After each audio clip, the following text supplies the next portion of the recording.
Wednesday morning. It seems to be the 28th of June. We're running out of June.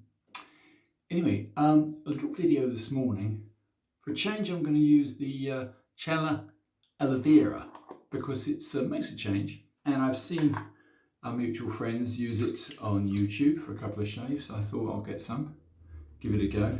So yeah, I think about the second time I've used it. I prefer the Cello red with the almond oil normally. That's supremely good stuff. But this looks good. Anyway, little bit of an unusual shave today. I'm back in my bathroom, as you can tell. Difference today is I wanted to show you a couple of razors which have similarities in common. They're both absolute top-end luxury custom razors, but there are significant differences, not least of which is the steel. I was watching a marvellous YouTube video by Dr. Matt Robbins, and he has the smaller version of a customer's of the razor which I got from him about 2 years ago. I've got the larger, rather more wicked looking, and it's a wonderful thing. It's a Max Spreacher with Kironite scales, but I've got it from Matt. He honed it from a customer because it had a warp in the blade. This is very unusual for a Max Spreacher. I'm not saying it was Max Spreacher that actually caused the warp. Perhaps it had been left in a very hot place. Perhaps the pixies had got hold of it and their little bodies had warped it. Anyway, it had a warp in it. I got it from Matt because his customer probably didn't want it back. Anyway, I got it and it had still a bit of a warp in it. And me being a bit of a perfectionist, I decided this isn't good enough. So I put it on the hones. You can see there's a little bit of hone wear, which one day I might get out, but because of the warp, it's now exactly parallel from the back to the edge. It was wobbling a bit on that flat plate, but it isn't now. It's completely right. But the interesting thing is, this is a very high-end tool steel. I don't know what it is, A100 or whatever. And I'm going to compare it to, in a way, there are similarities to this incredibly beautiful, and I do mean incredibly beautiful. This is a Trevor Wolfson. This is a Woolfblades. This has got the beautiful koi scales on it. There's a koi carp. I think I'd like to point out the fact that most wooden scales, and I'm not very keen on wooden scales, these are carbon fibre lined. This is as strong as the fourth bridge. There's no way this is going to warp. There's no way this is going to be destroyed by anybody. The other point is they're both straight edges. So I'm going more towards, quite honestly, smiling edges. But this is typical of Trevor's. It's incredibly well made. A few things to point out in case anybody's interested. The screws. These are unique to Trevor Wolfson. You can't undo them unless you've got his tool, and he doesn't give out his tools. The reason is once they're adjusted to his ideal of perfection, they should stay like this. Incredibly clever. They are specifically engineered in South Africa only for Trevor Wolfson.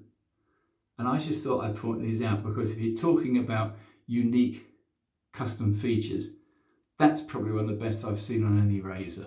However, yeah, weight-wise, this is a lighter, slightly lighter razor in comparison to this monster, the Max Spreacher.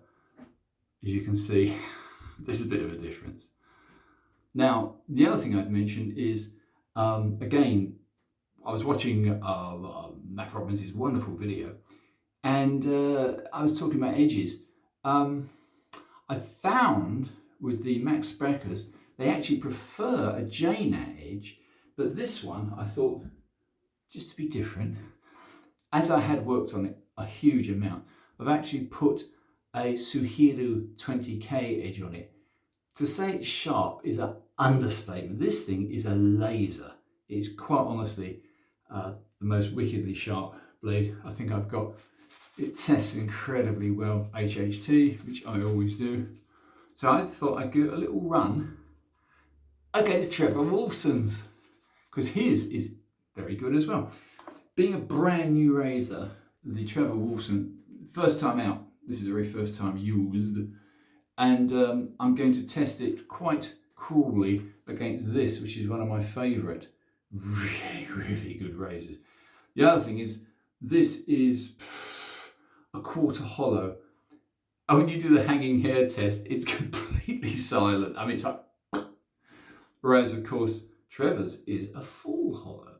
Anyway, let's just try and see how this one feels.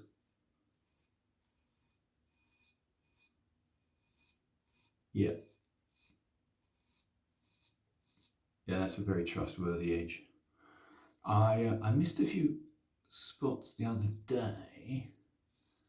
I don't mean spots as in skin, I mean areas which I missed on my last shave. So I've got about 4 days at the side here because I missed them. And long hanging hairs on the neck is a good test of what sort of edge you've got. Yeah, this is good. Just to prove, that's only a couple of swipes, but yeah, anyway. Let's do this side of the moustache with this fierce beast.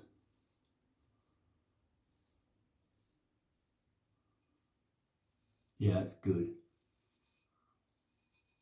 A rather unforgiving feel with these very rigid blades. No feedback, or very little. Always sharp.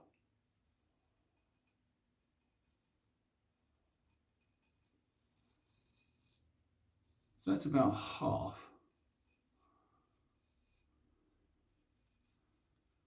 Let's go now to the other side and try the Wolfson.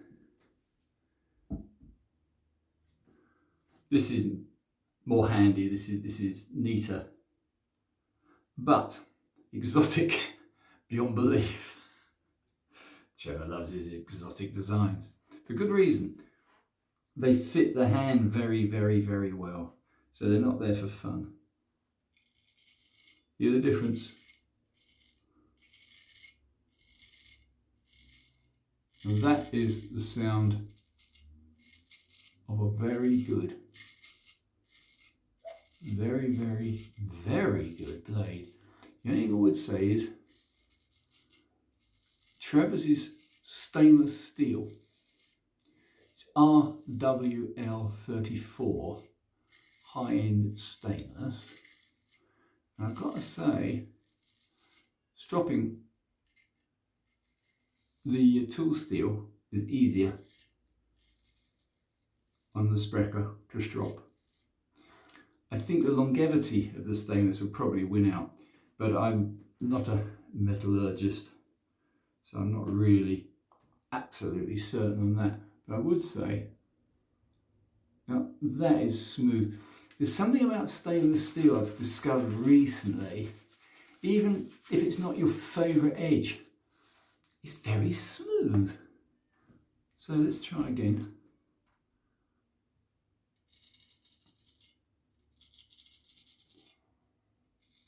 Yeah.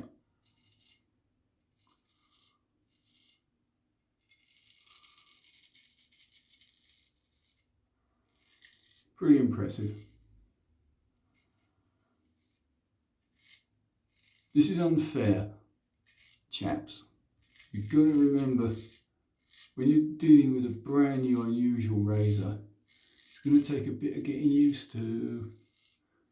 And this one is absolutely brand new. I had the great pleasure of meeting Trevor on the 16th of this month, just outside of London, in Red Hill. And there we were.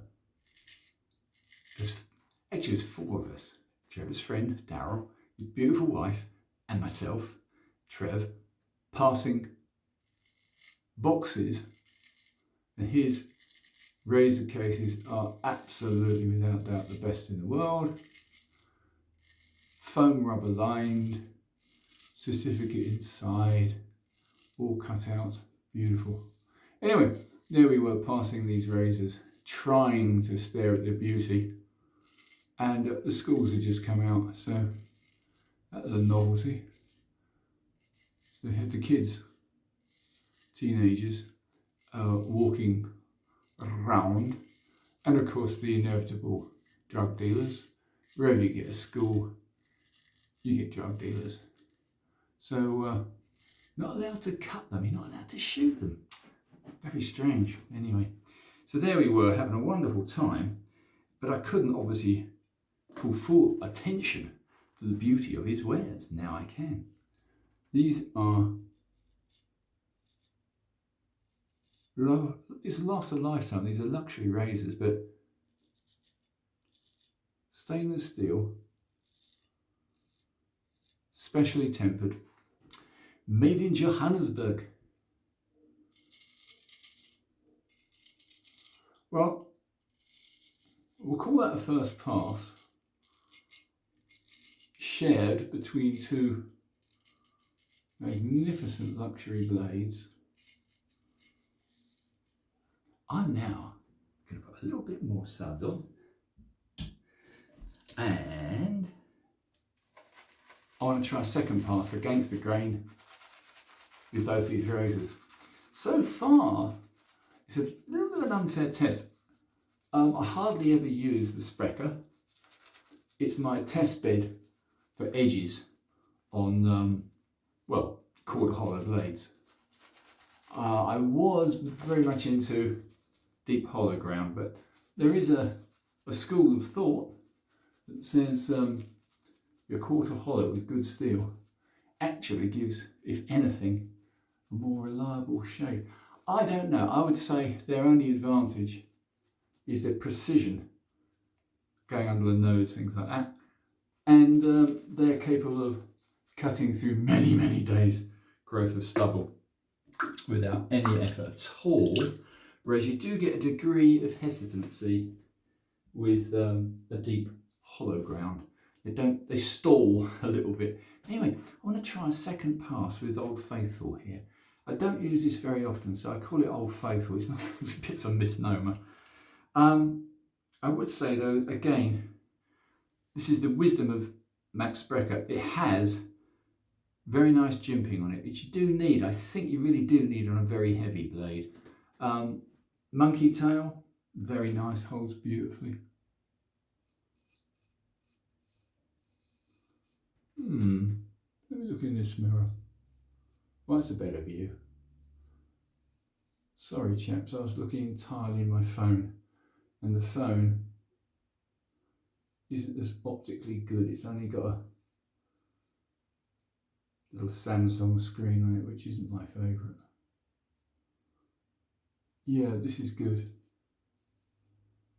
Yeah, against the grain, that's absolutely faultless. Let's try Mr. Wolfson's. Listen to the sound.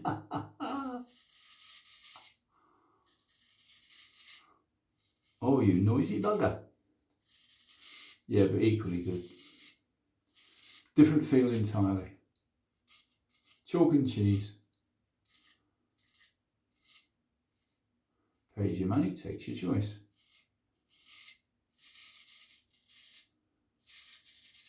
Yeah.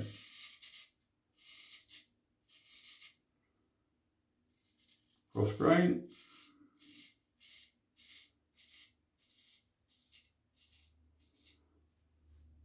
Yeah, in one stroke. That's a good sign. Let's go. Perhaps I'm the crud off. Let's go across the moustache, see what that feels like. Normally, I wouldn't dare with a brand new razor.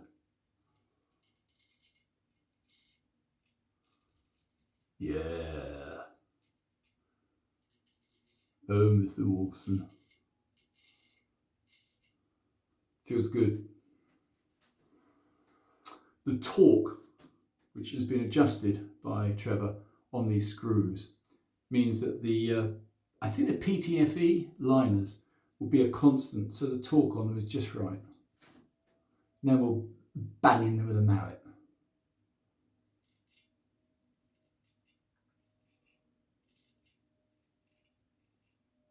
Yeah. Lovely, delicate feel.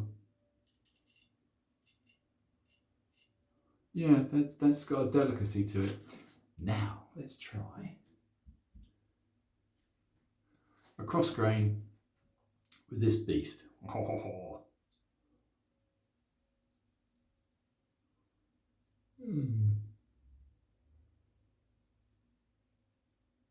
Very silent. He's cutting.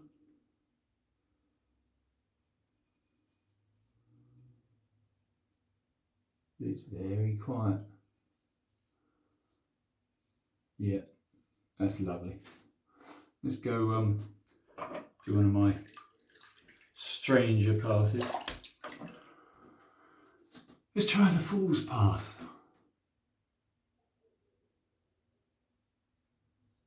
Yep. Totally controlled. This is why I like this type of blade. I know it sounds a bit odd, but those strange pointy noses can actually find little places which you can normally miss with a round-nosed razor. Can you hear that? Because the blade's thinner at the tip, you can hear it cut. The rigidity of the blade has been somewhat ameliorated by its design. Oh, this is good.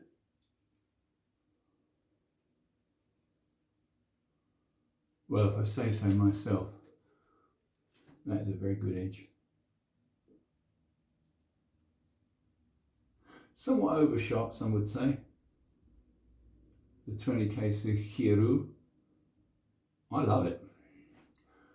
But I have found with Max Spreacher blades that you do need, usually, not always, but a J-net, a Japanese natural stone, gives you that lovely fuzzy sand-blasted edge, which is actually a very good cutting edge, and is very slightly kinder. This is a mirror bright edge. It's as sharp as Hades.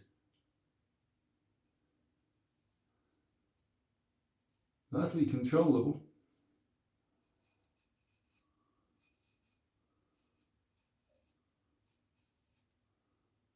There are no winners and losers. My little test, my little shave test, these are purely comparison tests.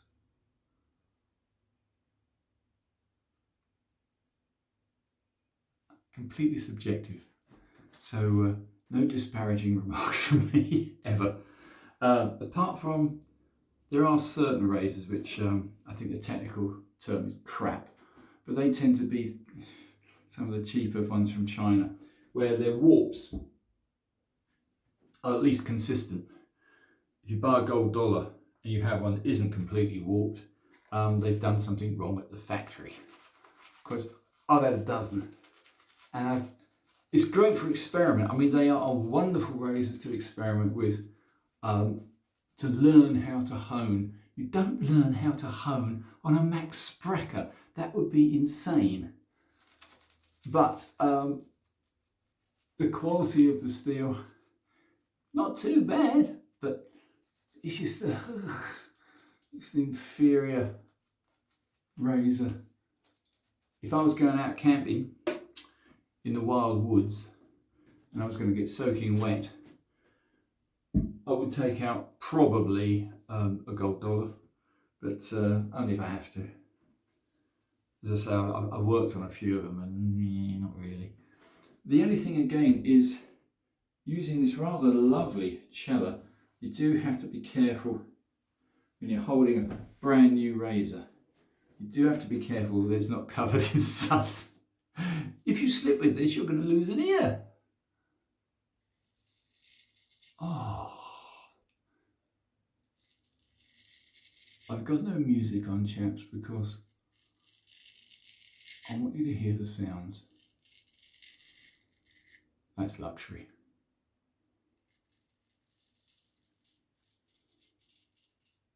Yeah, that's very, very nice. Just goes to show, if you practice long enough, there's some secret tempering going on here, by the way. These blades are not your normal blades. To do the correct hardening and tempering on a stainless steel blade, it's like nitrogen quenching. Yeah.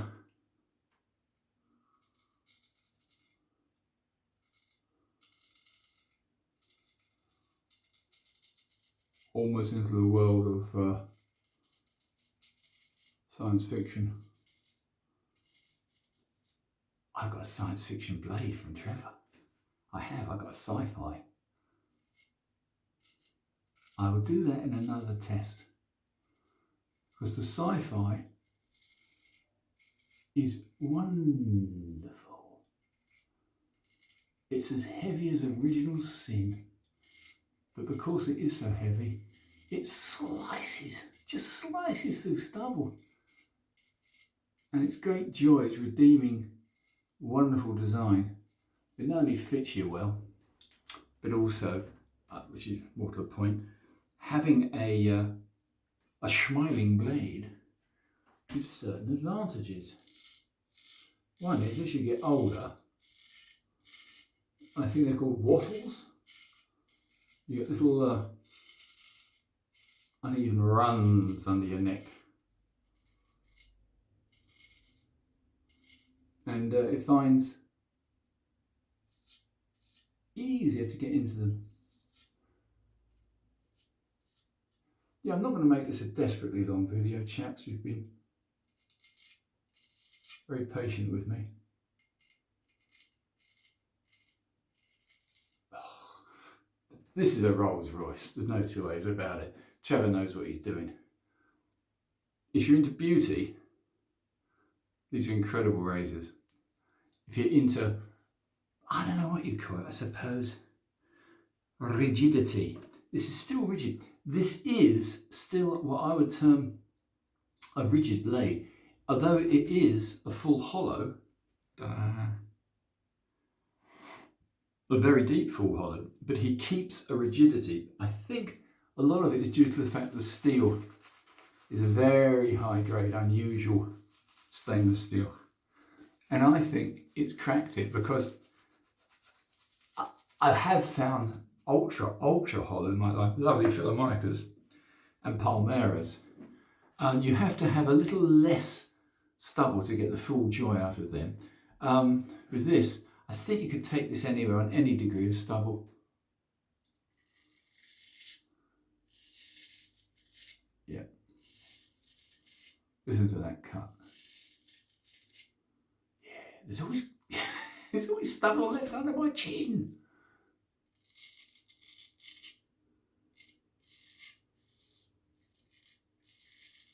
Multiple passes, that's the answer.